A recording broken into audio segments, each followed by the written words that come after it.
been speaking to a number of managers today, Jurgen. Obviously, we've been asking about the Newcastle takeover. I just wanted to get your thoughts on it, and I suppose what kind of impact you think it might have on the competition as a whole long term.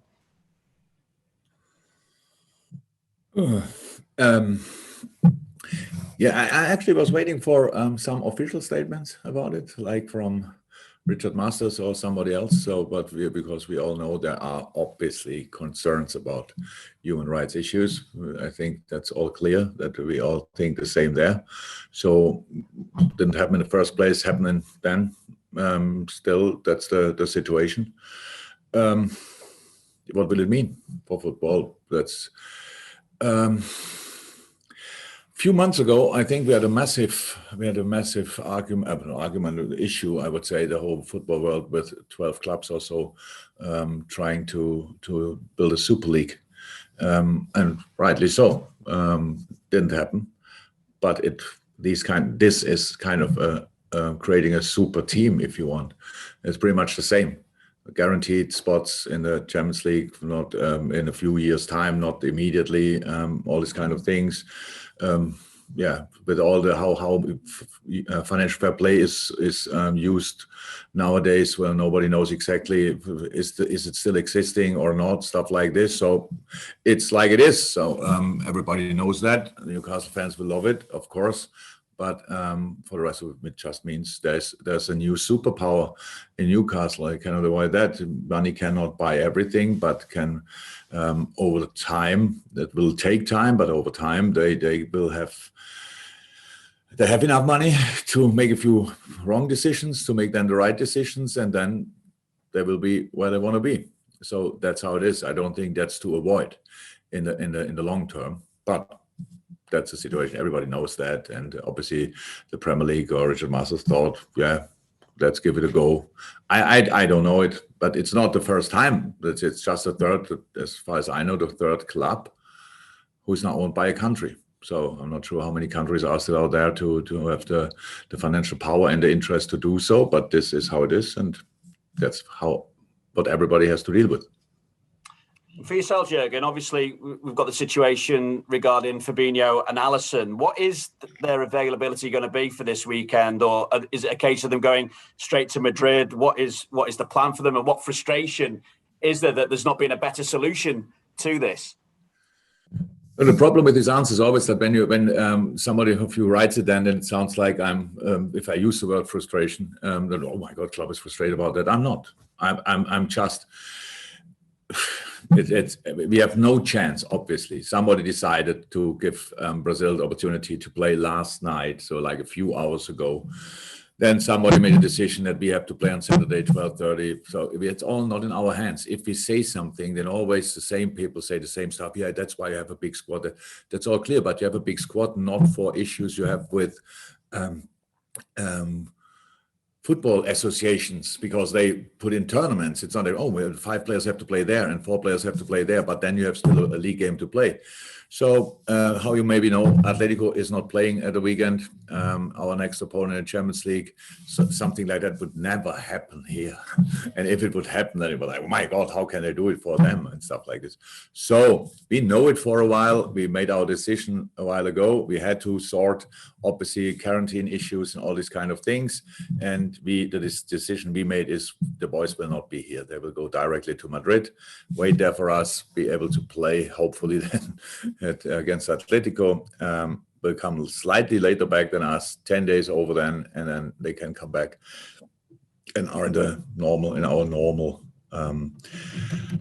procedure again, and that's it. And Trent and Diogo, they definitely available this weekend. And how long will it be before Thiago is available to you again? Yes, Trent and Diogo are available. At least they were yesterday. So and Thiago, I don't know. Yeah, it still takes a little bit of time. That's a bit disappointing, but we know that as well for a few days now that it will not go that quick. And yeah, we have to wait. Thanks, Jürgen. All the best. Thank you. Speak to you soon. Right, we'll go to Steve White, PLP for 2.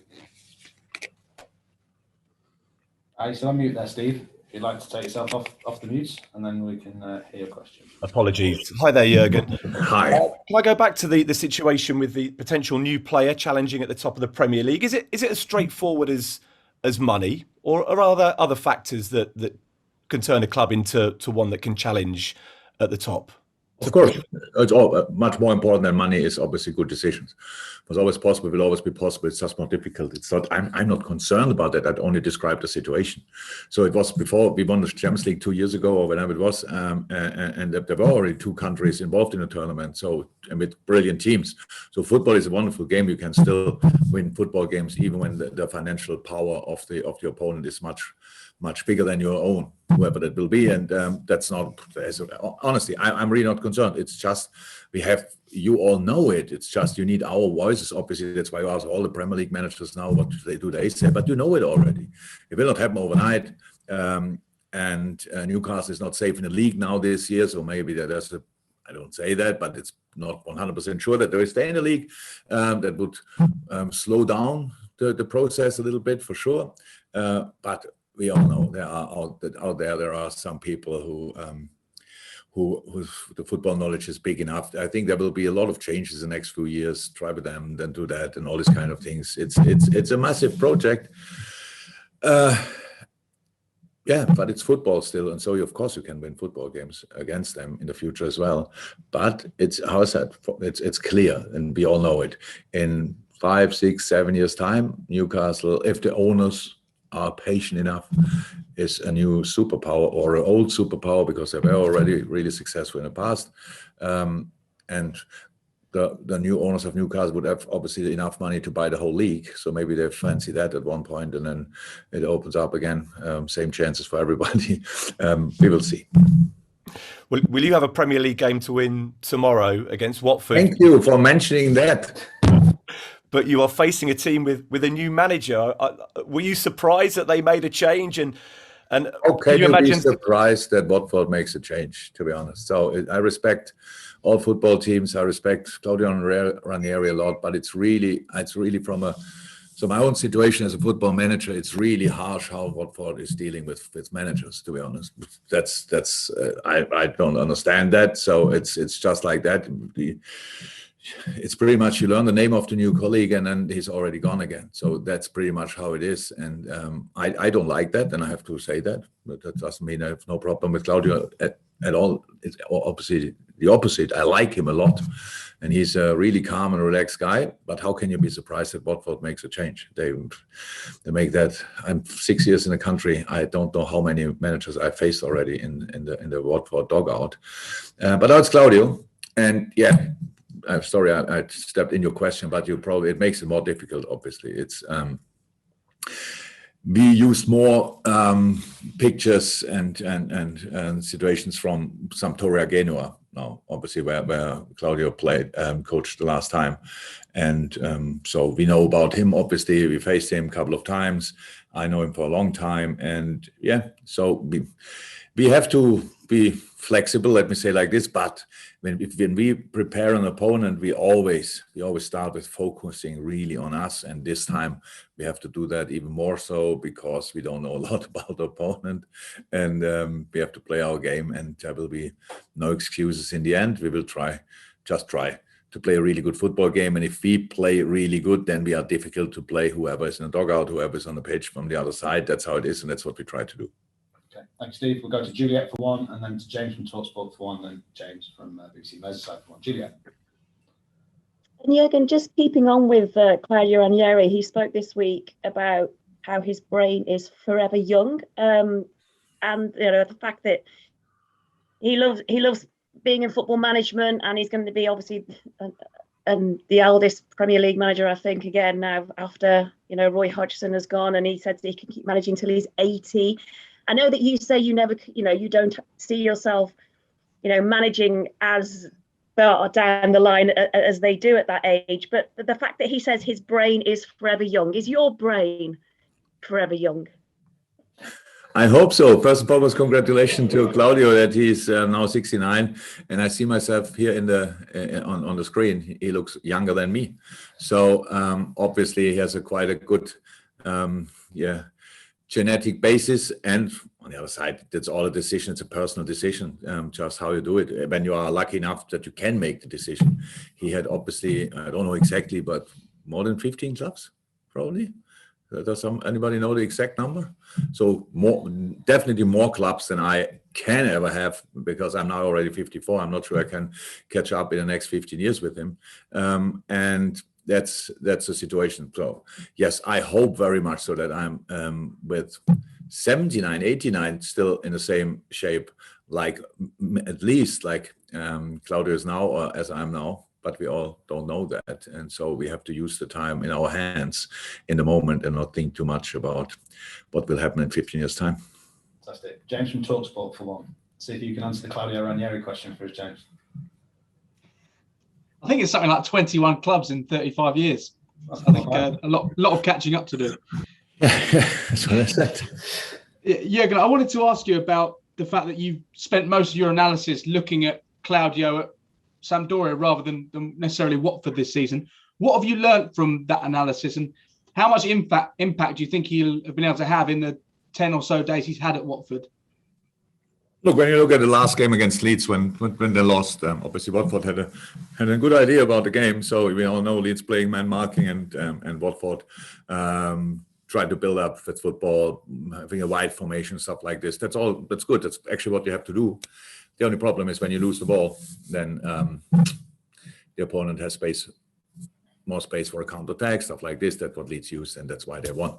And I heard, of course, not everything what Claudio said last week, I guess, but some pieces. And he said we have to close the spaces. We have to be more compact. That's how it is. And we have to use the speed we have in our squad. So do we know exactly which system they play? No, Sampdoria 4-4-2 probably. Watford started in a 4-3-3 in the season, but then 4-2-3-1, stuff like this. So we don't know that exactly, but yeah. When you come, it's 6 years ago that I came new in the club during the season, but what I tried to do is giving some stability. So that's, of course, you have to you don't start with telling the players which about 20 different patterns offensively. You want to make them compact and defending well, and that's always the basis for winning a football game, and that's what we expect, obviously. And that's what we have to deal with. And in the end, if it's completely different, we have to deal with that. I don't have the crystal ball, and cannot say what they do, definitely. So we have to guess a little bit, but with the things we know, we think we will be close at least to what will happen, and that's what we try to use. Fantastic. Thank you, James.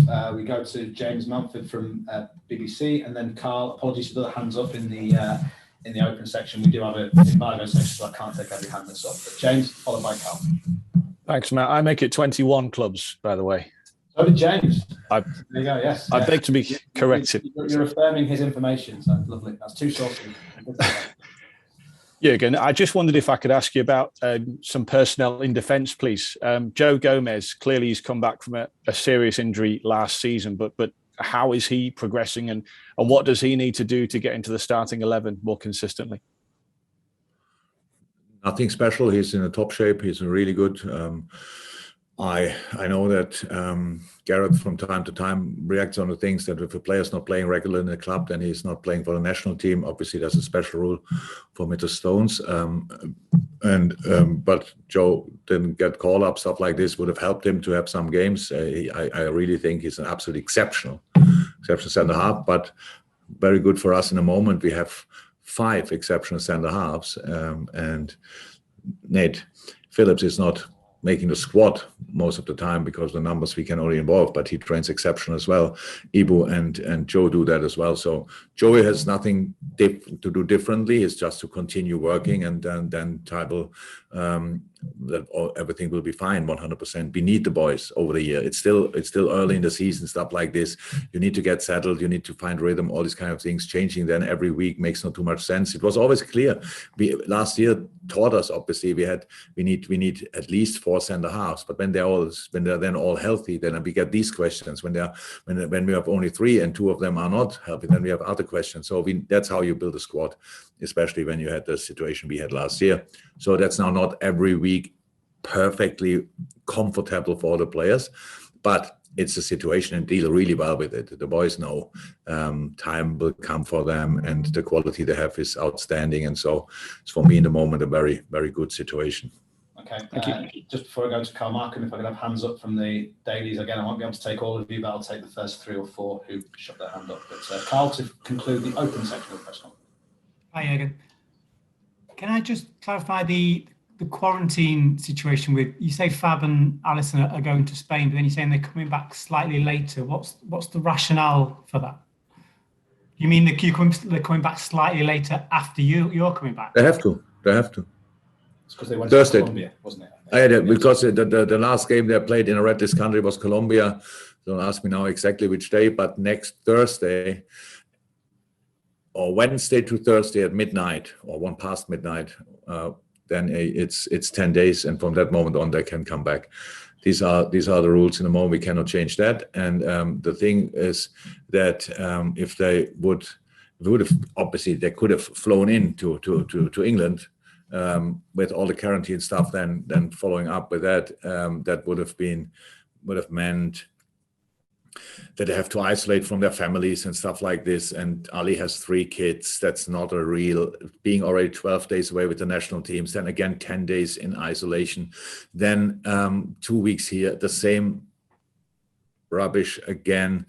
So we need solutions for that, and they are still not there. It's for us, how I said, I know always when we mention these kind of things, then you all go for it and say, yeah, but why shall they be treated differently? Tell me now, people who get every 2 weeks for 3 weeks away from the family. It makes all no sense, but it's not in our hands.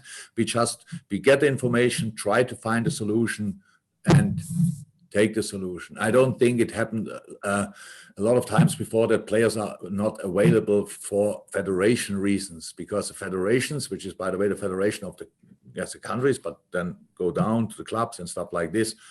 It's like, okay, we ask only for a few hours. That would have made it a little bit more likely that they could have played, because bringing them for 12:30 is no chance to play. There's no chance for them. But if we would have played, for example, 7 o'clock or whatever, or then we would have probably tried it. And so it makes no sense. But neither Watford nor the Premier League was open to that thing, because obviously that's their understanding of fair competition. But it's how it is. As I said, we know it already for a while, and we dealt with it. And I explain it now to you, but it's not. We didn't make a decision yesterday. We made it a bit earlier, so we knew about it, and now we know how to deal with the situation. By the way, when we talk about federation, Curtis Jones came back injured from U21s. So great, yeah. So that's not okay as well. But it's really difficult to get proper in contact with the English Federation, because they just do what they want. Didn't train, was not involved in the first game. They didn't do a scan or whatever. Then he played a few minutes in the second game. What was the opponent? Second U21 games? Andorra, great. Very important that he played there. Came back, slight injury, not available for tomorrow. So these are the situations we have to deal with. And that's why we have this massive squads and can just use players like machines. So you are not available, and we take you and stuff like this. I said it before, but when the federations don't start helping us, and I mean with them, all of them, whoever it is, the Premier League, the FA, they have to think about the game again, and not only about their own interests. And that's how it is in the moment. But we can talk about that. I'm 6 years here, and probably 7 years I talk about it, and it's always to think, oh, why did we talk about it? Oh, it makes no sense. So because nobody obviously is listening, and that's it. Thank you. I only asked about its quarantine status, but thank you for that. Just to clarify then, they're effectively doing their quarantine in Spain, so when they come back, it will be normal for them. Spain and Brazil. Exactly. Yeah. They played the last game in Brazil, so they were don't fix me now on expenses, but let me say they had already 4 days there, not in a red list country. That's what counts. And then another 6 days in a not red list country. So then they can come back and start immediately with us. So even when they go from bubble to bubble to bubble, it's till 10 days, and that's fine. That's for us a solution now. And yeah, that's it.